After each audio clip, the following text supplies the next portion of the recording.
Hey, Renter Retires, it's Adam Schroeder here with another episode, joined as usual by Zach Lemaster, the founder and CEO of Rent to Retirement.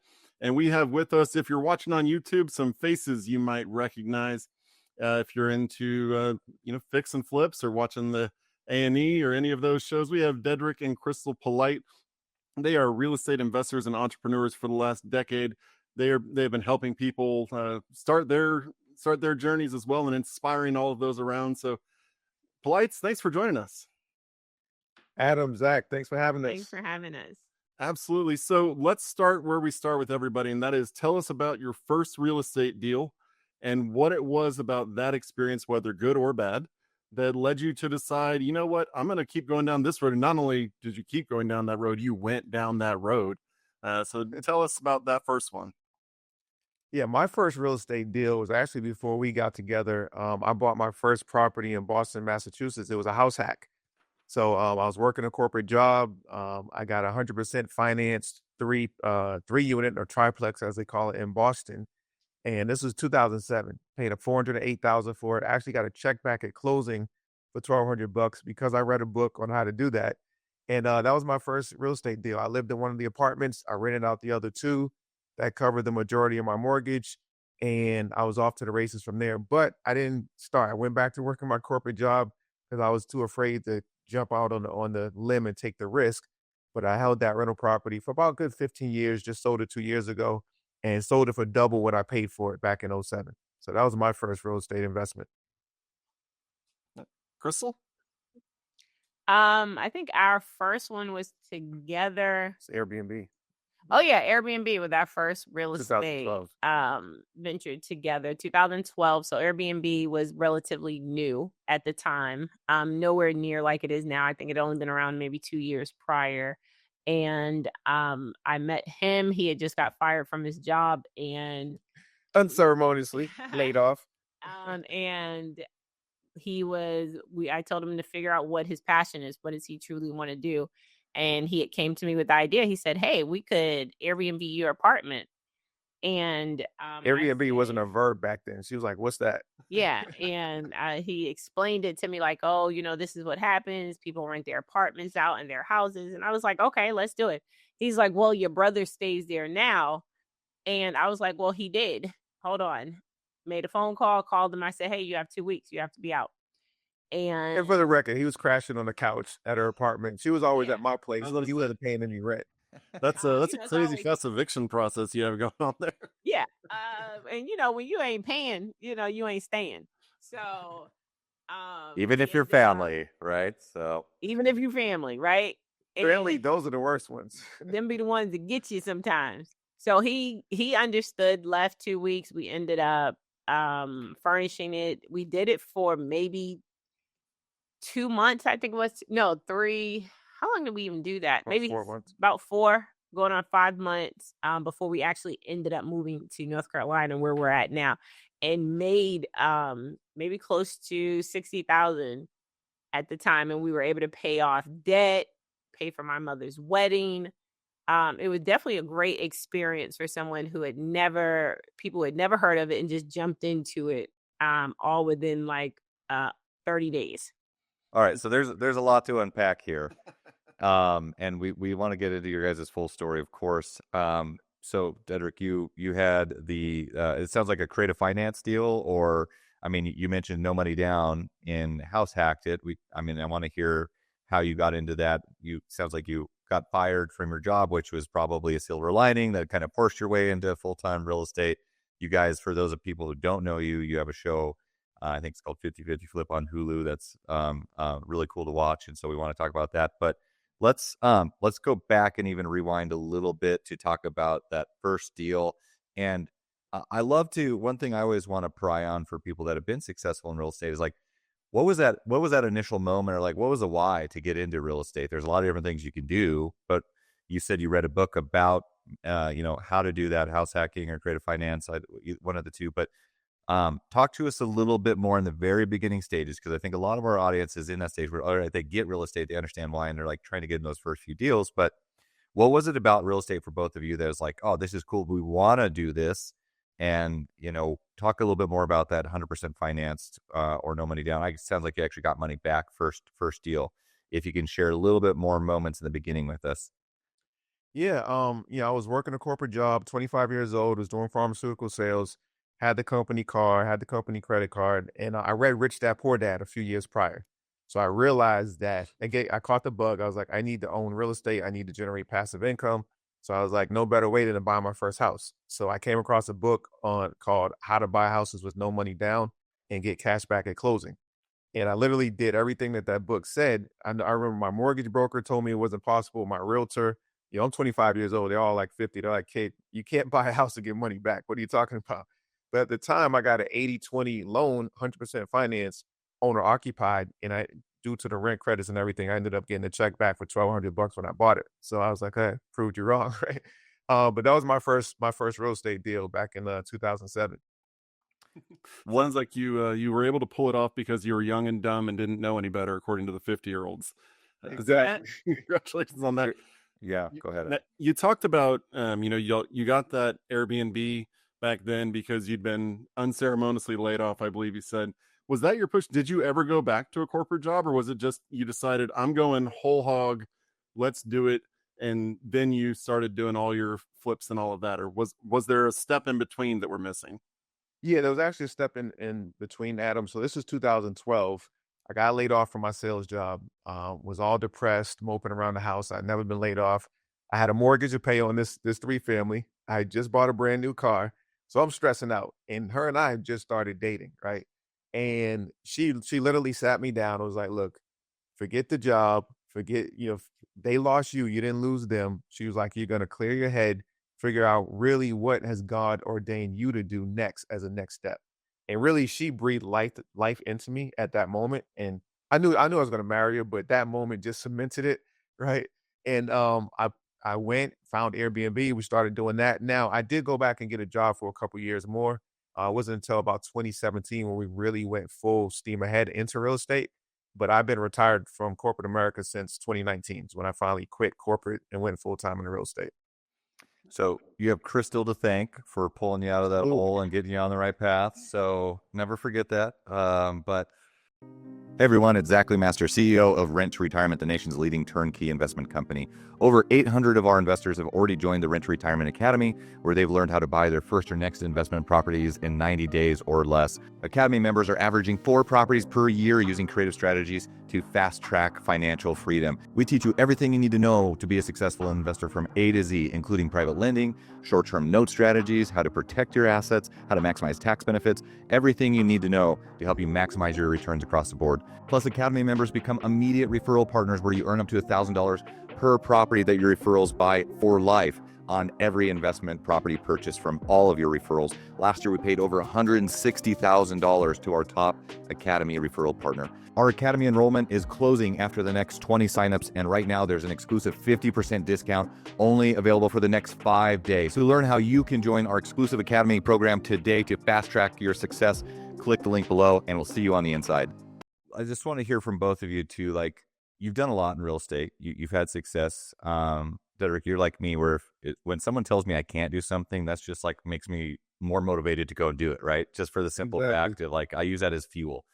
And there's plenty of naysayers out there, right? At any stage of investing of like, hey, you can't do this, or you're not going to accomplish this, or what are you doing?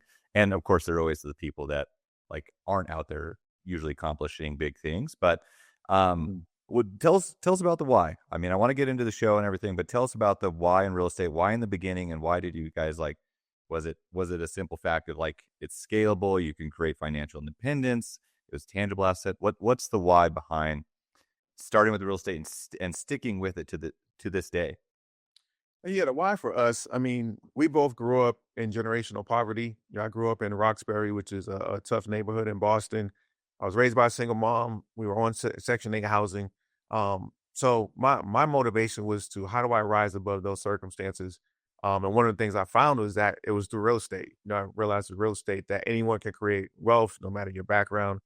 Didn't have a rich uncle, didn't have rich parents, but I was able to educate myself and find mentors who were doing what I wanted to do.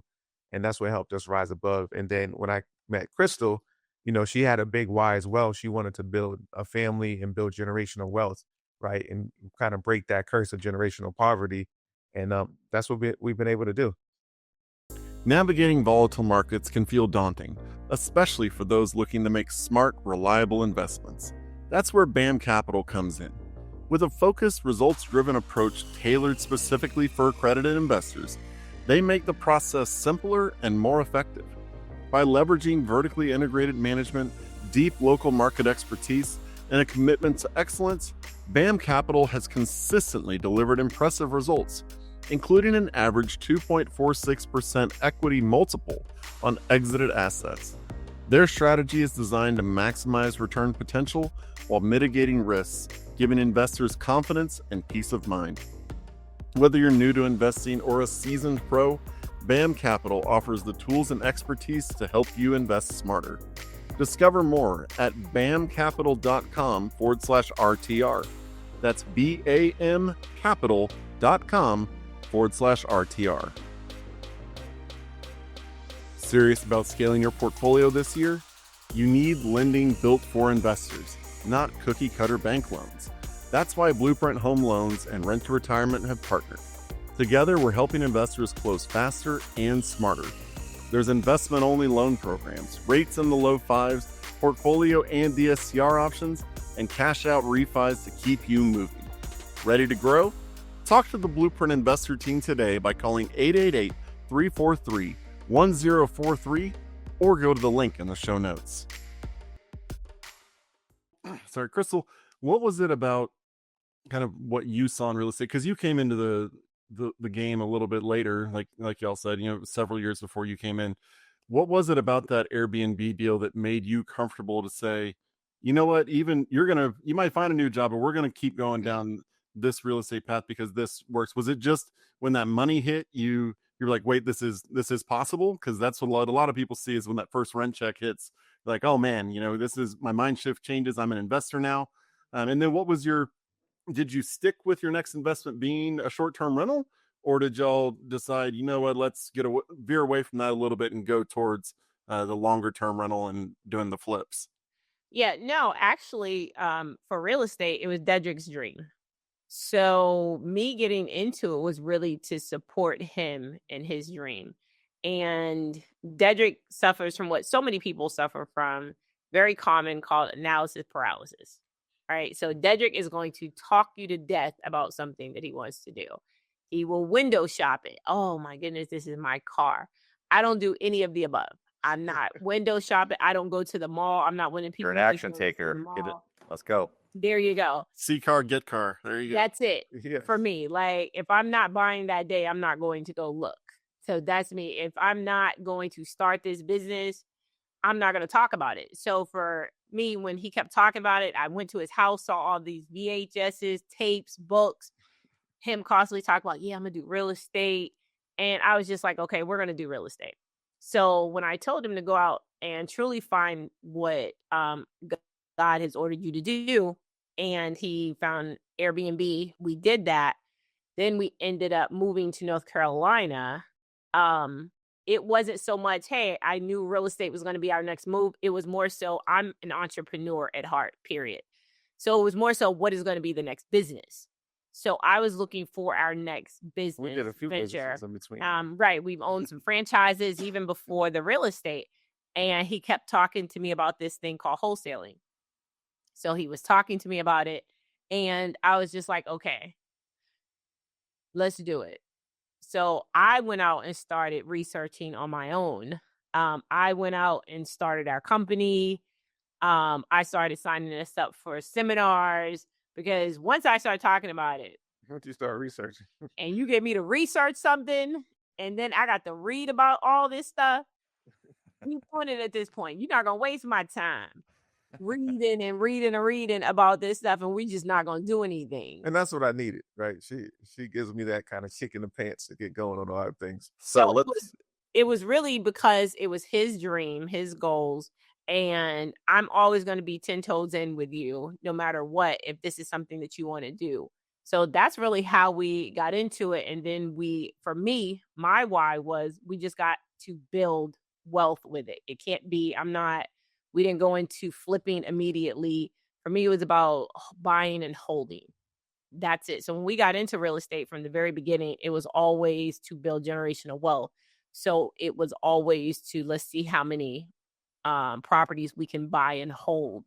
That was originally, and it still is our why now, and why we do real estate is to really just build that generational wealth for us to be able to pass down. Well, that's reinforced now, as you just mentioned, right? The true generational wealth comes from the real estate that you keep, right? Yeah. But there's you start with wholesaling, which I did as well, like just to build additional capital, right? And then That's it. and then translate that into long-term rentals, because we all run out of capital at some point. That's There exactly you what go. we did. You got the flips that you can either keep and refinance, or sell and roll back in the proceeds into other, buy and holds. Yes. Want steady income without the stock market roller coaster? Ignite Funding offers trust deed investments backed by real estate starting for just as little as $10,000. It's a straightforward way to earn monthly income you can count on. No confusing fees, no guesswork. Call Ignite Funding today at 702-739-9053. Again, that's 702-739-9053. Real estate investing made simple and reliable.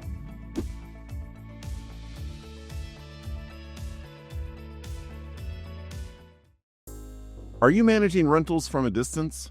MYND is built for investors like you, offering full-service property management with 24/7 support, real-time insights, and local experts in 40-plus markets. With delinquency rates under 2% and lease renewals above 80%, MYND has a solid track record of delivering for investors like you. Exclusive for rent-to-retirement clients, get 1 month of MYND's property management services plus 12 months of Stessa Pro for free when you sign up with MYND. Expert management from move-in to maintenance to accounting. Visit mind.co/RTR to claim your offer. That's MYND, MYND.co/RTR, because peace of mind starts there. Let's peel back the onion a little bit and pry on the analysis paralysis thing, because that's common. We all get that. Not all of us has a Krystal that can just put us into gear and get stuff done. But a lot of our audience, I would say, falls into the category of, hey, I've been thinking about this for a long time, but I haven't done anything yet. And especially over the past 3 years, where the market isn't necessarily, say, favorable towards investors. It's just harder, right? Higher interest rates, it's harder for numbers to pencil. There's not a lot of transactions happening. So I want to hear from both of you just briefly on the analysis paralysis thing, speaking to the audience that is right now, over the past, whether it's past 6 months, past 5 years, that's been on the sidelines thinking, like, I want to do this, I want to get into this. What would your advice to them be at this point in time? My advice would be, that was me. I was Mr. Analysis Paralysis, right? What do? You go to school, your parents tell you go to school, get good grades, and get a good job with benefits. So I did exactly what my parents told me to do. Got a college education from Ivy League school, but they don't teach you entrepreneurship. They don't teach you financial intelligence, right? They teach you how to go out and get a good high-paying job. So a lot of my classmates, they ended up being attorneys and bankers and stuff like that, and they do very well for themselves. But I wanted to be an entrepreneur, but I was always afraid because of how I was educated, right? Do you really want to take that risk? What if you fail? What if you lose your shirt? So it was a lot of fear of failure, right? That was keeping me from taking action. Krystal's the type to jump off the building and say, hey, I'm going to figure it out and grow wings on the way down, which is totally opposite. But someone who is a over analysis person needs someone like that, especially me, to kind of, like you said, kick them into gear. And I would definitely say what my advice would be for you, if that is you, is to get into the rooms where you are around people who are doing exactly what you want to do, even if you're not doing it now. So you may go in there and you may have that imposter syndrome in the beginning, but that's what we did. We paid for masterminds and coaching immediately. And now, I'm not going to say immediately, because from the beginning, Dedric was on YouTube University. I was trying to figure it out myself. He was a DIY. We're going to do this. I'm like, why pay somebody $20,000 when I can go on YouTube and figure this out? And guess what? That didn't work. I immediately had to tell him, like, okay, we done tried it your way. I did. I was the good wife. I said, I'm with you. Now that didn't work, we're going to pivot. And we're going to have to pay someone to shorten our learning curve. We're going to have to get in rooms that we're going to be uncomfortable in. And that's what we did. We ended up going to a marketing boot camp in St. Louis. At the end of the boot camp, they had a call for anyone who wanted to join their mastermind. And I'm sitting there and I just looked at him because he was still sitting down. And they said, go to the back of the room. It was 16 grand. And I'm looking at him like, is there a reason why you're still sitting here? And he looked at me like, hey, that's 16,000. I said, yeah, come back with the receipt. And I'm still sitting there. And he finally got up. He was like, okay. And went to the back, signed us up for the mentorship, the mastermind. But we got into a room where everyone was full-time investors. Except for us. 7 figures plus. So every quarter you have to come, tell what you've done, get in what's called the hot seat and explain. There's accountability, right? There you go. And everyone was like, well, I didn't get to add 40 properties to my portfolio. I only got 30. I was trying to get another 2.3 million. I fell a little short. I got 1.8.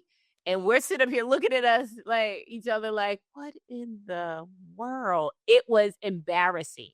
But what it did was it lit a fire under us to be like, we can't keep coming here every quarter with nothing to report that we've actually done in our business. And because we had full-time jobs, we were making pretty good money. We were comfortable. And then I told him, I said, we're not coming back again. We're not coming back unless we have something to report. So that third quarter, we did it virtually.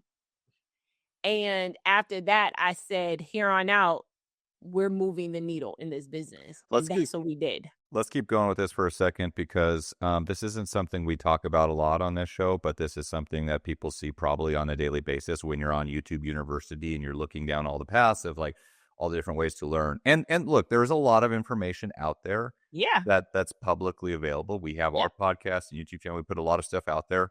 But I'm similar to both of you. And when I first got started, I also bought a course. It was $25K, put it on a credit card, didn't have the capital because I had just graduated college a week before that. But that was like you got to do this, right? Yeah. And if anything, and yes, there was valuable things from that, but it was really about like the motivation from you. So it sounds like this is probably somewhat a rhetorical question, but do you think that was necessary for you to start? Was it the motivation fact? Because there's a lot of people, and let me ask this too. There's a lot of people out there that sell education. We have our academy. We sell education, our educational platform. But there's also, there's a lot of gurus out there that maybe aren't operating with integrity or they're selling things like how do you decide on what the right path is for the person that's like deciding, do I pay for education? Do I hire a coach, a mentor? Like, how does that person decide to move forward or not? And if they're, going down the right path? For us, it's about finding someone, a mentor who's done what you're looking to do. Not done, but actively doing what you're looking to do. So if your goal is like, hey, I want to be a limited partner in 100 units within the next 24 months, you need to find someone who's done that, right? And pay them for their time to shorten your learning curve. Your goal doing that. Yeah, who's doing that, right? So, and we didn't have any problem with because we had some of the coaches and mentors who did it back in the day, right? Who did it, was successful at it. And we went to their seminars and things of that nature and even bought their coaching programs. But we also found that they would be a little outdated. And then we found our mentor who was actively doing exactly what we wanted to do. And it was different for us, right? And then it came with access to him and his team. It also came with accountability, but also people vouched. We were able to see other people who were working with him, talk to them about his coaching program, his mentorship, how is their experience going. So that's also a big thing because there are so many people who say, hey, this is what I'm doing. And it's so easy to fake receipts. But what you can't fake is people in their reviews and people who are actually really doing this. And that's really what it was for us. We got around people and got in rooms with people who were already in these programs. But what was most important for us is I needed someone who was actively doing it, right? Yeah, And that's it's key. different. So, I know Adam's got 1,000 questions, so I got one more for you on this. But this isn't something we talk about extensively. So, just to paraphrase, tell me if I'm correct in summarizing what you both had just stated. But one, you got around people you were looking for a mentor that was actively doing it, not just had done it and was maybe outdated, but was doing it actively. And it also sounded like you did like multiple things, right? Multiple courses, which I'll say this, that is normal. Everyone, there's no one, like there's no easy button in real estate investing to do what Dedric and Krystal have done. So it's about, everything that you consume, every course that you take. Yes, some will be better than others, and sure, you can be intentional around, finding the person that is doing the exact thing that you want to be doing, right? Find people that are either 1, 2, 3, 5, 10 steps ahead of you, but are still actively doing that, and surround yourself with those people and do hire them when it's the right time.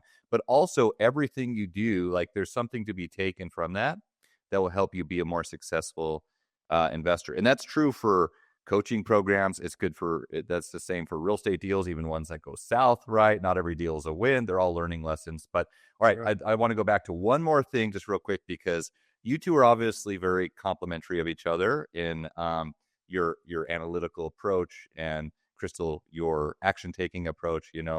That's great, but not everyone has that dynamic.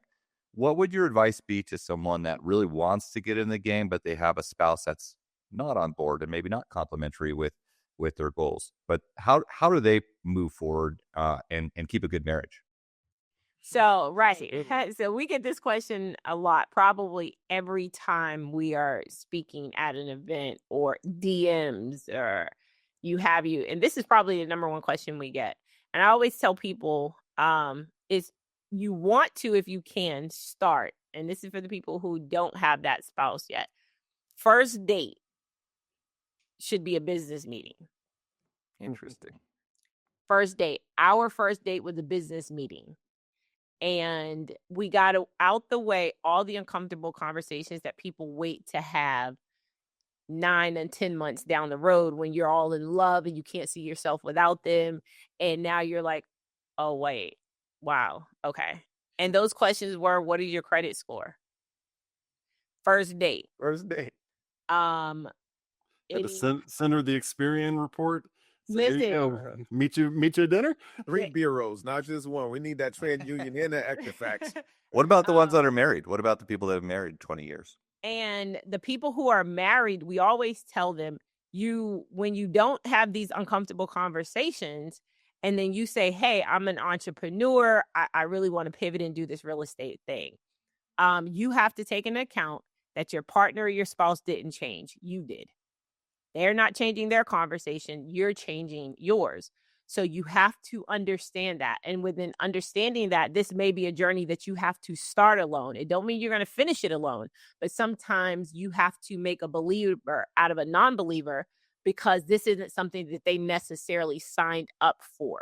So we've had couples where we've said, listen, this may be a journey that you have to start by yourself and go in it, understanding that, even if you maybe have to pick up another partner who complements your weaknesses, if you're someone who works better with a partner, but your spouse necessarily did not say, hey, listen, I'm signing up for, because I'm telling you, it takes a different type of person to partner with an entrepreneur. Who's an operating entrepreneur. Keep in mind, a lot of the audience for Rent to Retirement, they're passive investors. So they may be doctors, attorneys, dentists, and they're passively investing into rental properties, which is a little different. It's a little less. It's still risk involved, but a little bit less time intensive. Yeah, but I would definitely say just making sure that you're very communicative with your partner on every step of the way. So I tell them, even if they're not involved, make them feel like they are when you're in this business. So you're running stuff by them. Even if they're in the kitchen and she's cooking or something and she's the more she sees that you're involving her, like, okay, babe, we're about to close on these 3 units. These are the numbers. These are the breakdowns. You'll get, $1,500 a month that we can now put in our account. Now you're getting their attention because you're not just excluding them from this. You're including them whether they want to or not. So now they're still feeling a part of the project, but now they're like, oh, okay, so tell me more about this. Is how a lot of them have been able to navigate that one spouse not wanting to be in the business. And they come back to us and be like, you know what? That's so work. Now my wife is like, okay, well, let me take over this part. Slowly, they've started to integrate themselves into the business. Yeah, that's interesting. And what I think really what's important, what you just said as well, is that your spouse doesn't always need to be your business partner. Yes, they Not need at to be all. on board, but like you can find another partner that's complementary to, you know, your personality Yep. and your approach, but yeah, involving them and seeing proof of concept. I mean, we hear about this all the time of people investing, even if they're doing it passively, it's still a business, it's still a big money decision, you know, and so having them along the way, and education is key. Yep. You know, as well, educating them, because a lot of, I think, people early on, our spouses, it's like just a risk, right? It's another risk. It's another, I don't want to take extra risk. But as they become more comfortable, learn about it, become more educated, and see proof of concept, then that maybe they do get a little bit more excited. Maybe not. My wife wants nothing to do with anything real estate. God rest me, you know, but it's like, anyways, Adam, I'm going to turn it over to you, man. I've been hot in there. So, so y'all started off, you had the house hack, then you had the short-term rental, then you were wholesaling and doing that. And then y'all are buying and holding, you're flipping, you've got your 50/50 show on, Hulu and AE. So how have y'all been able to progress from one thing to another, making sure you're not just getting the shiny object syndrome, but that you're taking it and, kind of like conquering it or completely understanding it before you move on to the next one? How have y'all decided where to go and when to change to another thing? Yeah, a big part of it, Adam, is the education piece. So I was talking to our accountant one day, probably about a year ago, and I was like, how much money have we spent in our education? And they were like upwards of $250,000 over the past decade or so, right? That's not all just one mentorship or one course. So like Zach was saying, we've hired multiple different mentors. One of our mentors that we hired in 2018, he's kind of like our Uber mentor, right? He owns hundreds of units of single family, small multifamily. He is one of the kings of creative financing. So he taught us creative financing, right? So once we only wholesaled to build capital in order to buy more rentals and build a rental portfolio. When we met our mentor, we were like, how did you acquire all these properties? He was like, creative financing. He was like, seller financing, owner financing, sub two. We were like, teach us your ways, right? Because we were tapped out on capital a lot of times, and that was limiting our growth. So when we learned how to buy properties with little to no money down, and we started mastering how to creatively finance properties subject to seller financing, that changed the game. That allowed our portfolio to really, really explode. Yeah. And when it came to knowing when to pivot, going from, like Dedric said, wholesaling only to buy and hold. To buy and hold, we had to learn how to kind of flip, because we were renovating every property that we ended up buying and holding, because we're buying, distressed property. So we were learning how to rehab these properties along the way.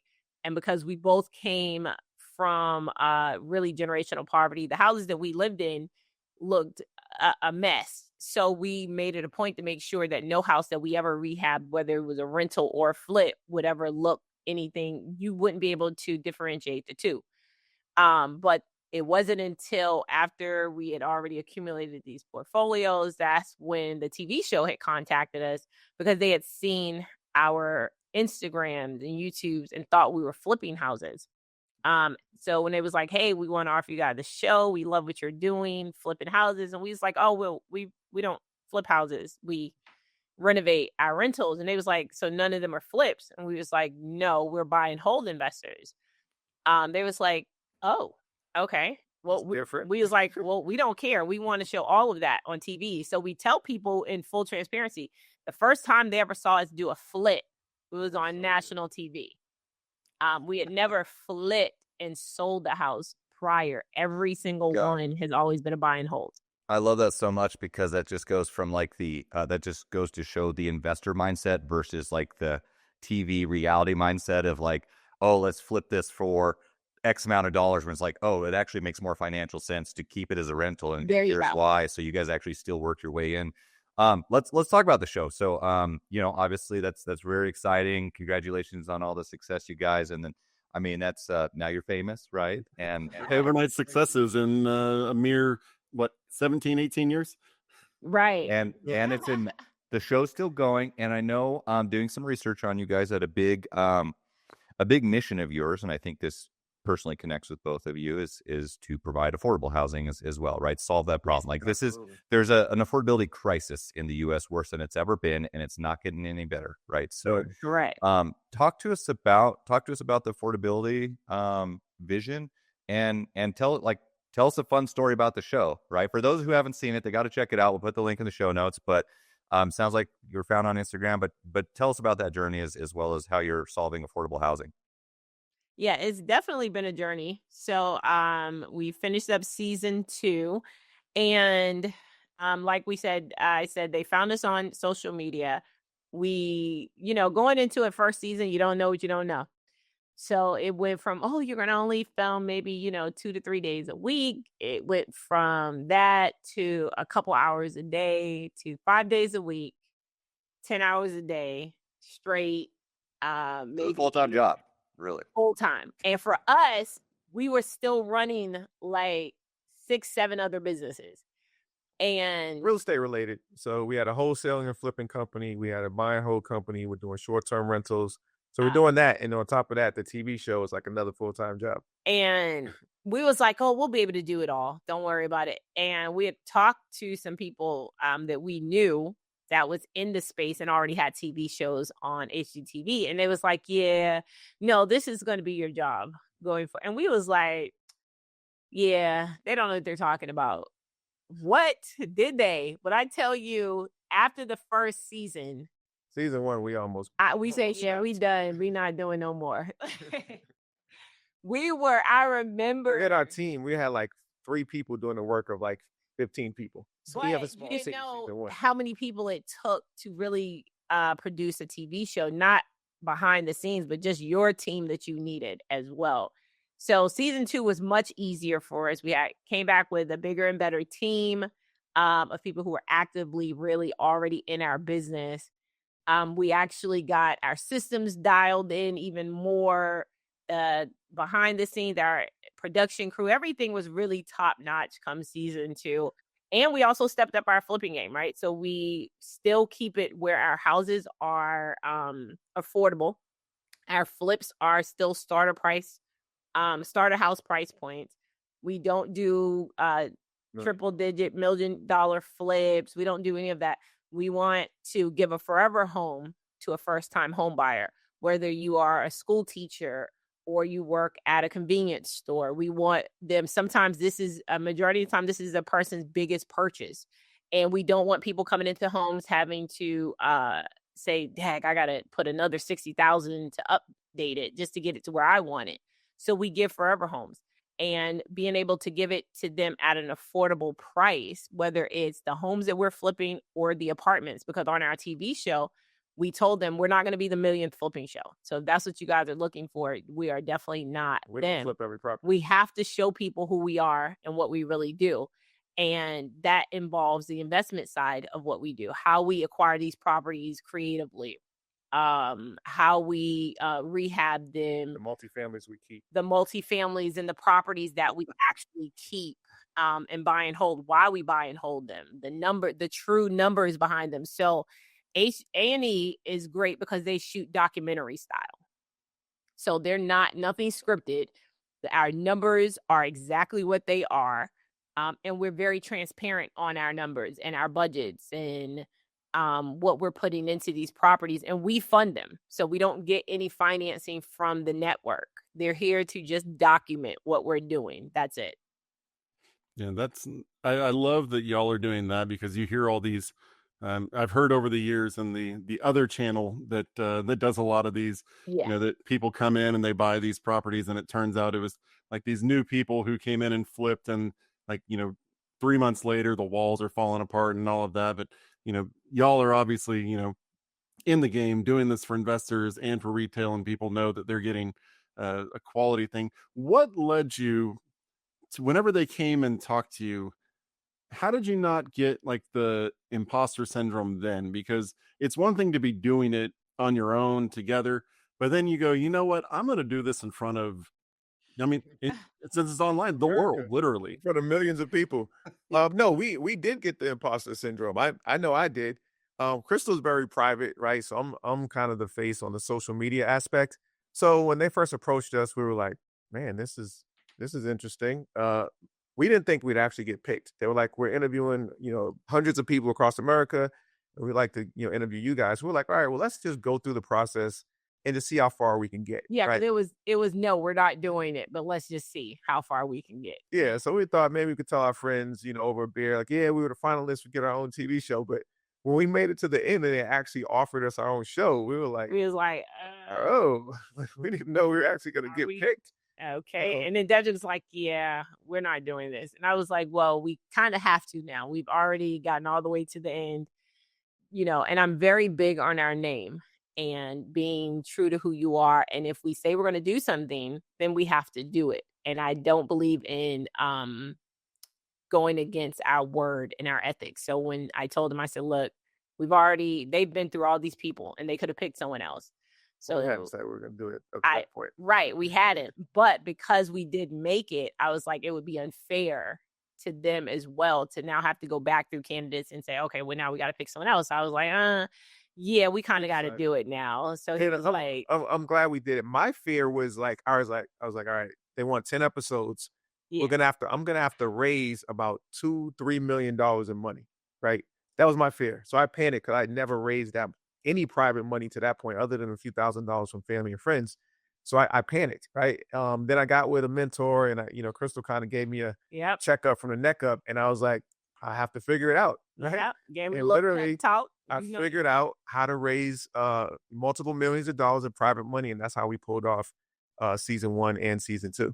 Let me just pull on a string a little bit, because what I heard you just say is similar to what you said at the beginning of the episode when you first got started, right? And that just goes to show that at every level of business, that analysis paralysis or the imposter syndrome or obstacles, like that doesn't go away. It's just the next level of business. Yep. You're, at least I would say though, with every real estate deal you do, every obstacle you overcome, you do probably have a little level of like confidence to do the next thing. Yeah. And that's why the first real estate deal for everyone, if you want to get in this game, is so important. It doesn't have to be a home run. It just has to be like, all right, now it's tangible, you've done it, and now you can look at the next thing. Right. So I just wanted to point that out because I think that was really crucial. And I also heard you say, oh, guess what? Here's another mentor for this, right? It's like, let's find someone, again, who's done it, raising the private capital. Yeah. Right now you got to do it. Another mentorship. Like those things are key. And so my point is that those are likely trends that have allowed you guys to be successful and that you're still doing when you are successful, right? Over time. Absolutely. What, how's life changed now that you have the show? How's it changed besides the publicity, like how's it changed your business and your mindset about real estate investing? I would say besides getting recognized when we go to Walmart and go to Target, I would say, man, how has it changed? We definitely get recognized everywhere now, but I would also say it's changed because we've been able to affect change in so many other people's lives that we didn't really think about. And you don't think about when you're just doing something that you were doing before the cameras started rolling.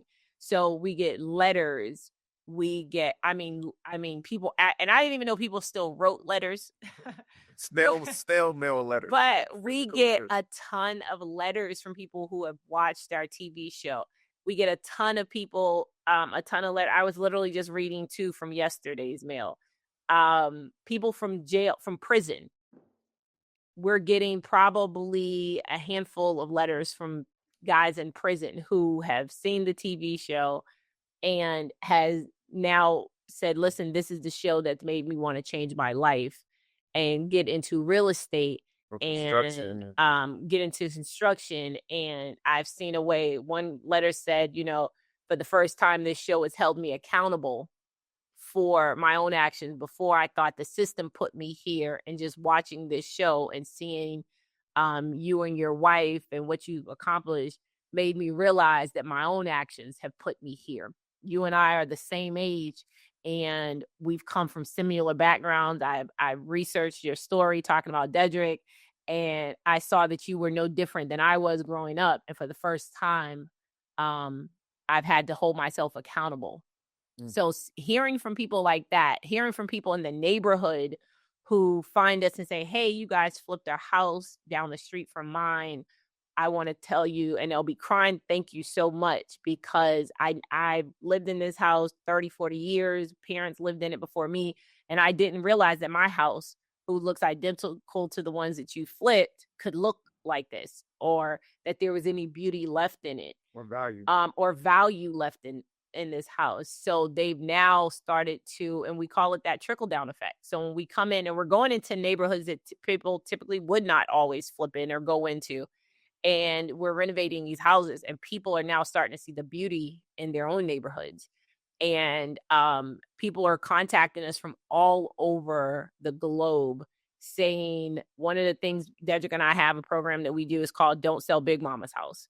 And it's teaching people to save the generational homes and not just sell them for pennies on the dollar, but how you can really go in and keep this house in the family, rehab it where it doesn't break the bank, but keeping these homes that's been in your family for generations and generations. And people have contacted, we've had hundreds contact us about literally preserving their family homes now. And of course they'll ask us like, hey, can you come out here in Milwaukee and rehab our house? And we're like, yeah, we can't do that. North Carolina. But if you need any other help or assistance, you need some design help or something, contact us. Teach a man how to fish, right? Instead of Right. just fish for him. So I love that. That you guys have had a huge impact on countless people's lives, obviously. And that, I think, this probably goes without saying, but I would imagine that out of all the things you've done, like that's really like the why too now, to keep you motivated, right? As well as like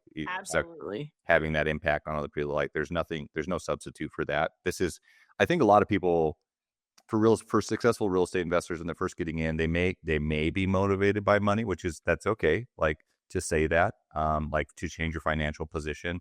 And a lot of outside people look at entrepreneurs and business owners and real estate investors as being money driven. But what they don't see is what you guys just mentioned as well, is like the true why is like helping your neighbor and helping people improve their lives, improving the housing solution for people, and helping people improve their financial position. So I just love that. Your guys' story is so inspiring. We really appreciate you being on here with us. In kind of just as we wrap up here, final words of advice for, I know you touched on this earlier, but what would you say to the person right now that's the beginning investor?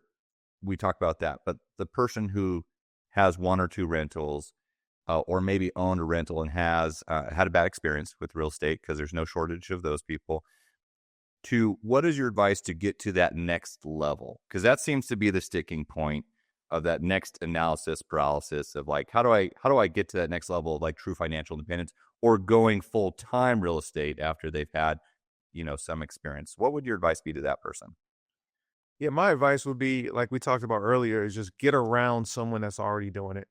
Your associations are powerful. I mean, if you're just hanging around your same friends and family and coworkers and cousins who, are not doing what you're looking to do, you're going to fall into whatever they're doing. But if you're around 5 people who are just on fire, yeah, I'm already full time. I've got 30 units in the past 36 months. That's going to rub off on you too. So I would say associating with people who are already doing what you want to do, whatever you have to do to get around them, that'll help you get there. I would definitely say, if you are wanting things to change in your life, you definitely have to be willing to participate in those things that you want to bring about that change. So for me, I would say you either quit or you keep going. They both hurt either way. And that's what I try to teach our sons and anyone who's connected to us. You're going to have bad experiences, whether it's flipping houses, buying rentals, and dealing with tenants. Trust me, ask us how we know. We done been in court more than enough time with people who ain't paid. We've had bad experiences in franchises that we own and other businesses that we own. your hunger to succeed and be successful in your why has to definitely overshadow all the bad parts of why you don't want to be in any industry, whether it's real estate, passively. No industry is perfect. There's got to be roadblocks. There's going to be challenges. Absolutely. Yeah. But if you remember, whether you quit or you keep going, either way, they're both going to hurt. It will, once you change that mindset, you'll start to change your habits. Fantastic. So you mentioned that y'all were found on your social media. So I want to give y'all a chance to let people know where they can find you, whether that's social media, website. Obviously, they can check on Hulu or A&E and find your show. But just tell people how they can find you and get inspired by the things y'all are doing. Yep. You can find us on anything Be Polite. So Instagram, YouTube, Facebook, anything is Be Polite or Be Polite Properties. Our website is dedricandkrystal.com, and that literally is a funnel to any and everything. So dedricandkrystal.com, it'll take you to the show. It'll take you to our education platforms. It'll take you to all social media, what we're doing, houses that we're flipping, anything. All right. Fantastic. Well, thank y'all so much for joining us today. It's been a fantastic conversation. Really appreciate the things y'all are doing, hearing your story about where you were then and where you are now, and just your inspiration to all the people around the country and the world. So thank you so much for joining us. If you are looking for, like they said, we will have all of their links in the show notes because there were a lot of them there. We want to make sure that you get to the right place. So they'll all be in the show notes. If you want to see some properties that have been rehabbed or built that you might be interested in purchasing, you can head over to renttoretirement.com. That's renttoretirement.com. And as always, if you have any questions you want us to answer in future episodes or even to pass along to Dedric and Krystal, email them to podcast@renttoretirement.com. That's podcast@renttoretirement.com. Or if you want to come on this show and tell your story, email it to that same email, podcast@renttoretirement.com. Really appreciate the time y'all spent educating yourselves today. Talk to you on the next episode. Thanks for having us. Thanks, guys. Thanks for watching the Rent to Retirement YouTube channel. Check out some of our other videos, like this one, or this one here.